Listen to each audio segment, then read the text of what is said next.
Control was challenged. Our discipline was challenged. Akala ko no, sasabihin natin, akala ko nung una I was already a very organized person. Pero 6, 7 months of working from home and juggling my house chores with my work from home, my organization skills was really challenged. I thought that I can control my emotions. I thought that I can easily control my temper. Pero pagdating ng 6, 7 months of continuous lockdown and quarantine, na-challenge yung control. So lumabas yung mga madaling, those people who cannot temper their temper, ika nga. Ergo, domestic violence, abuse, you know, depression, and anxiety. So it is positive in a way that is the pandemic somehow revealed to us, face front talaga, pinakita sa atin what we need to overcome. The pandemic actually showed us very clearly the problems we're facing right now. Mas nakilala natin yung sarili natin, mas nakilala natin yung taong kasama natin sa loob ng bahay natin. So ano po yung mga advice nyo? Kunyari ako po, example, Mhm. pero alam ko naman po sa sarili ko na I can overcome the challenges in my life. Alam niyo po yan. So yung mga taong, Mm. kunyari po ngayon, nakakaranas ng depression, ano po yung mga tips, messages, motivation na gusto niyo pong ibigay sa Mm. kanila part of your advocacy in mental health awareness po? Yeah. Siguro, Jai, it would be nice, no? Since this is for your YouTube naman, but it would also be nice that I also get to share what I usually share sa mga webinars pag tayo po ay na-invite. No, basically, to have a very stable mental health, to be mentally healthy. All right. And for those who are actually suffering from abuse and don't know what to do, can't decide really where to go and how to do it. There are only three very important things. Um, Siguro sa mga webinars I give around 10, but for this time around I'll be giving siguro my top 3 picks. Okay, yeah, top 3 picks ko. Okay. So number 1 is very important. Number 1 is very important that you've got to have your life organized. Organization is very very important. Okay? It doesn't mean naman that you have to stick to a very strict schedule in life, but if you notice it, your sense of control, you're losing touch with your sense of control. That is why it's very important na you keep, kahit man lang a simple diary of the things to do for the next day. Why? Because it gives you a sense of something to look forward to. Di ba? So, it gives you a sense of responsibility. It gives you a sense of purpose. Ah, ngayon bago ko matulog, ililista ko yung gusto kong gawin bukas. So the following day when you wake up, you feel inspired. You wake up feeling hopeful. You wake up feeling purposeful in life because you know there are things you need to accomplish. Instead of, Mhm. right? So instead of pagigising ka na, panibagong maghapon na naman, ano kaya gagawin ko? Nagawa ko na kahapon. Simply because you failed to organize a little bit. Konti lang naman, not too much, no? Kailangan flexible pa rin yung schedule na gagawin natin sa bawat araw. Okay? And then number two, I cannot reiterate this much, but um, lalong nag-intensify yung belief ko dito when I became a life recovery coach. And I do this during my sessions and my clients actually love it. Dati hindi sila fan, pero ngayon na-enjoy na nila and they tend to do it by themselves at home. And that is meditation. Believe it or not. Minsan 'di ba pag nagagalit tayo or naa-upset tayo, alam mo yung yung nagbubuntong hininga tayo? Do you experience that, Jai? Yeah, something like that. Opo, Yung parang gigil na gigil ka na, ganyan, gustong-gusto mo ng sumigaw. Pero dahil ayaw mong sumigaw, ang ending natin is magbuntong hininga tayo. We take a very, very deep breath. Akala natin, Opo. akala natin nagpo-pause lang tayo, but actually yon, yung deep breaths na yon, that is already you trying to calm yourself. That is already you trying to find your focus again. And that is already you going back to your center, going back to your core. What, and meditation actually has a lot of benefits eh. Yung deep breathing exercise natin, I mean, there's a lot on YouTube, to be honest. There's a lot on YouTube. We don't have to be Buddhist para ma-enjoy ang meditation. Well, just play a very short cleansing music. There's a lot on YouTube which can run for 5 to 8 to 10 minutes.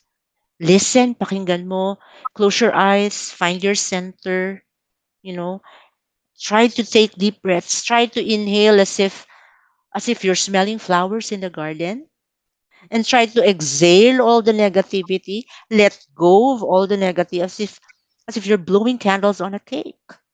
And do it 5 times over, 8 times over, 10 times over. You will immediately feel a sudden release of tension, right? There's another nice thing about meditation. Actually, ang meditation is actually composed of three percepts yan. Okay? Ah, yung sinasabi ngayon, yung na nagiging famous ngayon na being mindful, being conscious, being present in the now. No, that's actually branching out from the three precepts of meditation. Ano yon? That is concentration. Being able to focus. Being able to focus on what you're doing now. Like this, Jai, what we're doing now, 'di ba? This will not be successful if we're not giving it 100%. Exactly. You won't be with me right now if you're not concentrated on what we do. I will not be able to share what I would want to share to the rest of your viewers if I won't be putting myself in proper concentration. So that's number 1. Number 2, sensorial clarity. Okay? Number 2 is sensorial clarity. We have to maximize, we have to utilize our senses. Our sense of sight. Ano bang nakikita ko ngayon? Yung ating mga viewers, ano bang nakikita nyo ngayon? Cherish that moment. Ano bang nakikita ko sa paligid ngayon? Lahat ng tao naka-mask kasi may pandemic. Alright, there's pandemic. Okay? It's part of my reality right now. Ano bang naririnig ko? Ano bang naaamoy ko?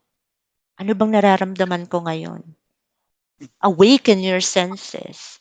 In that way, you know that you are still a highly functioning human being, and you have a purpose of living. There's purpose to your life. And the third one is equanimity. The third precept of meditation is equanimity. Akala nung iba when we say equanimity, when a person is equanimous, there's parang calming of the mind. Actually, no, it's not just that. Calming of the mind is just a part of equanimity, but equanimity is actually more of choosing your desire, choosing the proper reaction, choosing the proper way to respond to a certain situation. Equanimity. It's like parang you are everything you're feeling around you is valid. Mhm. Natatakot ako ngayon. Kinakabahan ako ngayon, Jai. Sasabihin ko sa'yo yon because I am not afraid that you're gonna judge me. But I am recognizing the fact na natatakot ako. Or if I'm happy naman, Jai, I feel so happy right now. And I'm willing to say it out loud. Bakit? Kasi hindi ako natatakot that I'll be judged because I am choosing how to respond to what I'm feeling. Okay? It's like a duck in a pond. It's like the duck in the river. 'Di ba paano mag-float yung duck sa river? Do you see it giving so much effort? 'Di ba parang hindi? Hindi Yan po ang masyado. Yeah. As if akala natin talagang inaagos lang sila ng water, but no, it's not. It's not that. It's not just the water, but it's actually the framing of the mind of the duck, that it is allowing the water. It is allowing its senses na andito ako sa tubig. Hahayaan kong yung power ng tubig. I'm gonna feel it. Okay? I know the feeling of the wind around me.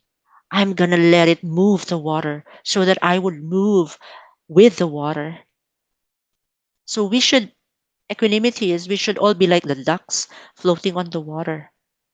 Okay? Sometimes kasi ang problem sa atin, no? Well, as naturally as we are as human beings, it's always a choice between reacting or responding. Most of the time, pagka nagkakagipitan ng sitwasyon, pag medyo na-stress tayo, pag medyo nakaramdam tayo ng konting lungkot, our tendency is to always react right away. And those reactions are somehow not the reactions we're supposed to give. Minsan yun yung pinagsisisihan natin na reaction.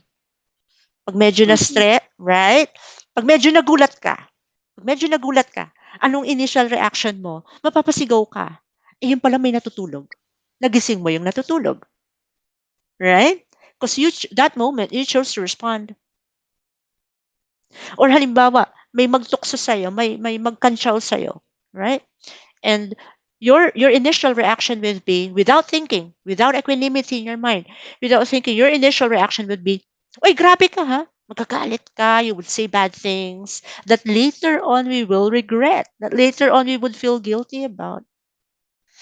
Or domestic violence, mananakit, mananampal, manununtok, iyahagis yung partner sa wall ng bahay, sasampalin ng partner, susuntokin sa tiyan. Or you would choose to lock yourself up in your room and not eat, not take a shower for several days. These are the reactions, normal reactions. However, if we continue practicing breathing, if we continue practicing meditating enough, and even prayer, you know, instead of reacting, we will respond. So there's a very big difference to that, reacting versus responding. And we would always achieve, or our goal is to always respond rather than react. Okay? Actually, coach, nung Yeah, high school po ako, one of my guidance counselor, subject teacher ko po siya sa ESPR, Edukasyon sa Pagpapakatao, or pakatao. Yes. further po personal development. Ang tinuro niya po sa amin, huwag kang magbibigay ng ah, initial feelings, opinion, or reaction kung sobrang saya ka at sobrang lungkot. Precisely. Kasi kung sobrang saya ka, hindi mo na pag-iisipan basta yung positive lang yung binibigay mong feedback. Paano naman Right, right.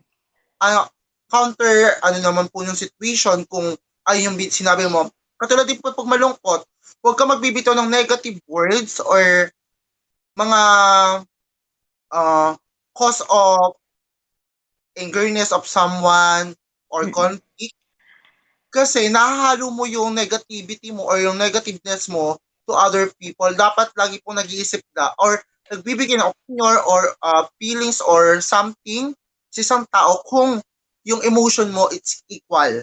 Hindi masaya, hindi Yeah, yun po. there you go. When your emotions are equal, that means when you are experiencing equanimity. Mhm. Exact. Okay? Balance. Recognition of how you're feeling. Oh, I'm so happy right now. I don't want to make promises.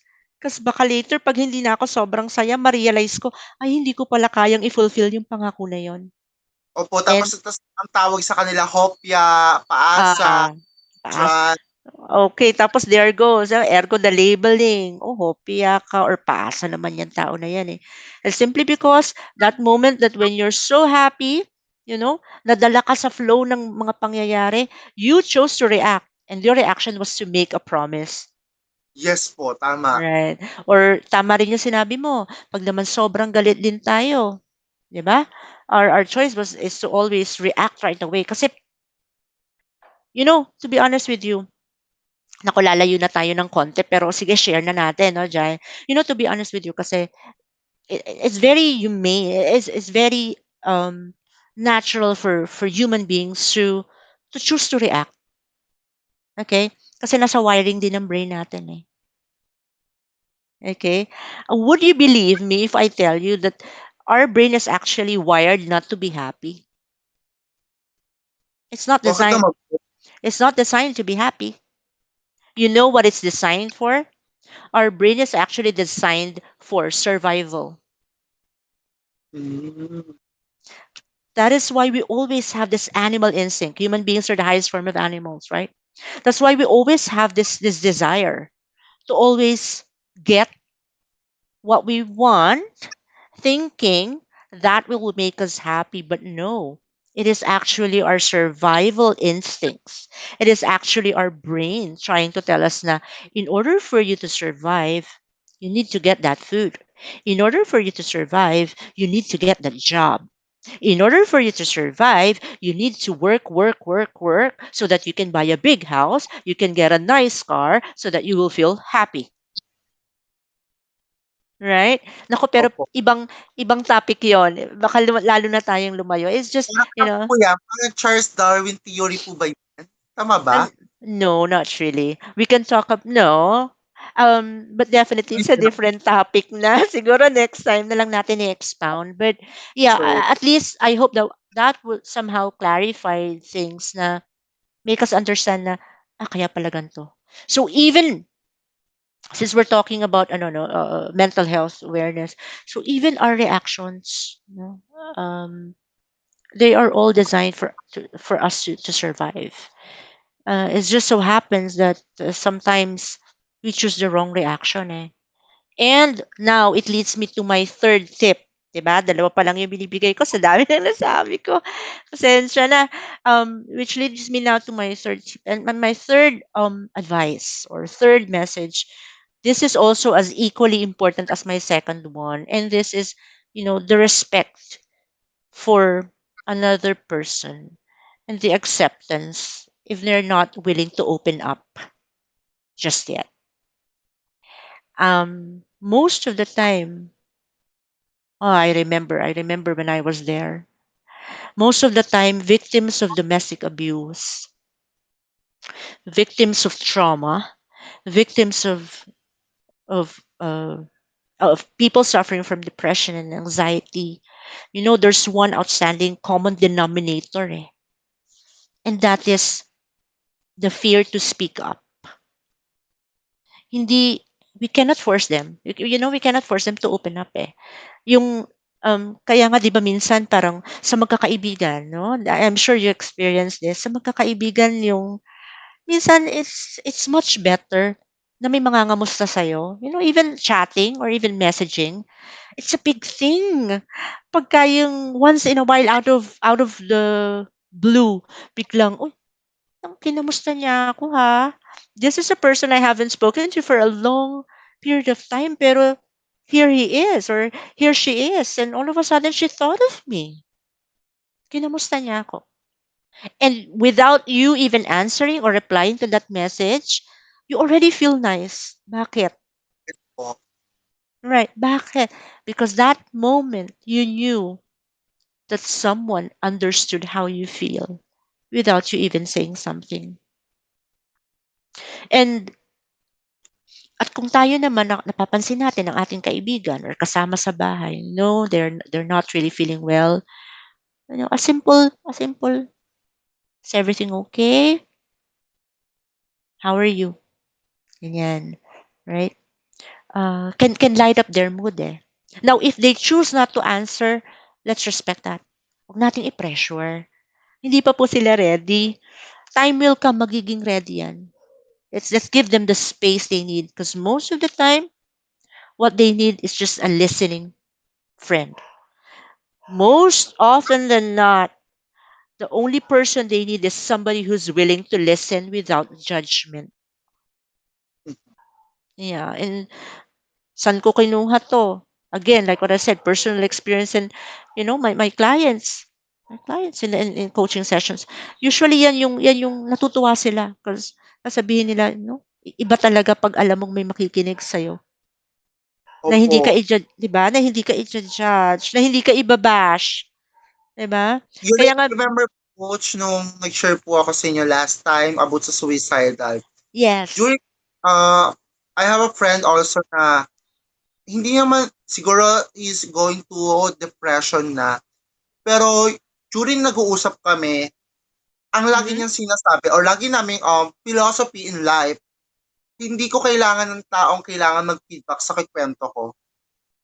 Ang Right. kailangan ko, yung taong makikinig sa akin without feedback. Kasi, correct me I'm wrong, Coach, ang taong nakakaranas ng depression and anxiety is gusto lang ay yung taong makikinig, Right. Exactly. makakausap. Makakausap Exactly. in the term of lahat ng gusto mong sabihin, pwede mong sabihin sa kanya. Yes, exactly. Like a notebook or diary, pero gusto niya, human person yung gusto niya makausap.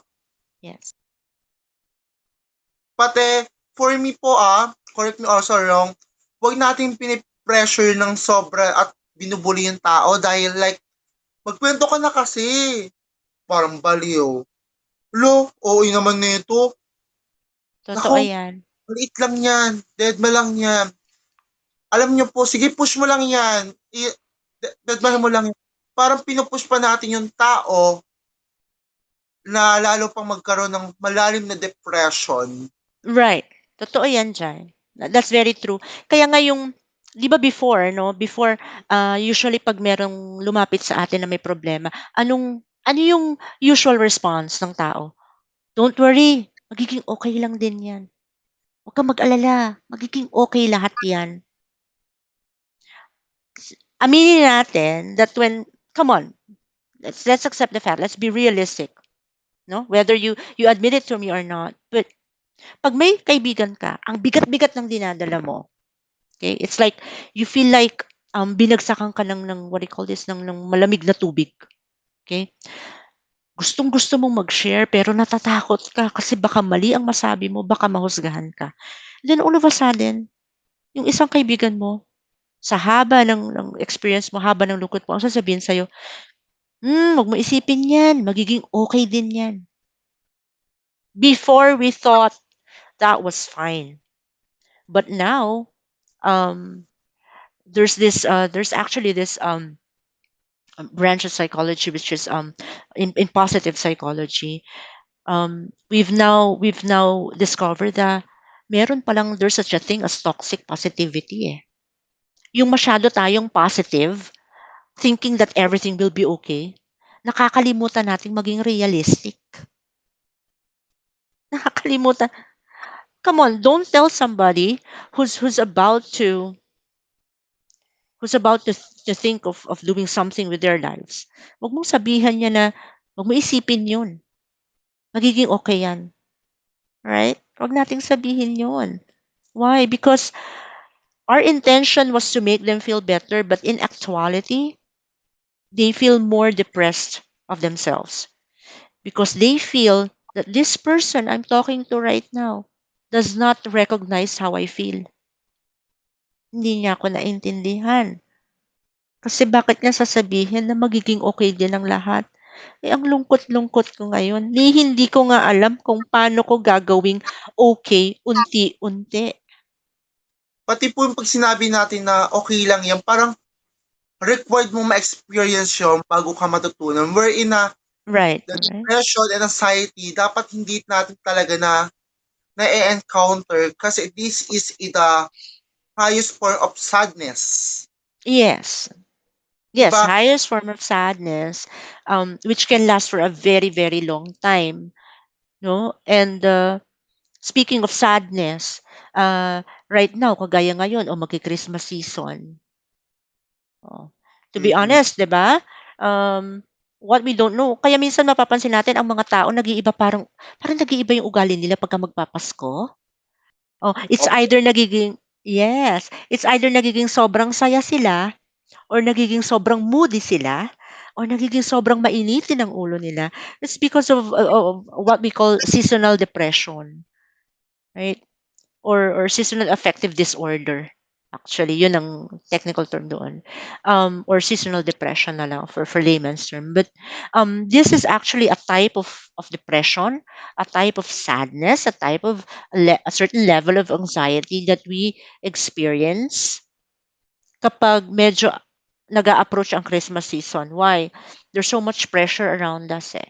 Pressure to provide for your family, pressure to have enough money in your wallet, 'di ba? Pressure to be able to buy everyone you know gifts.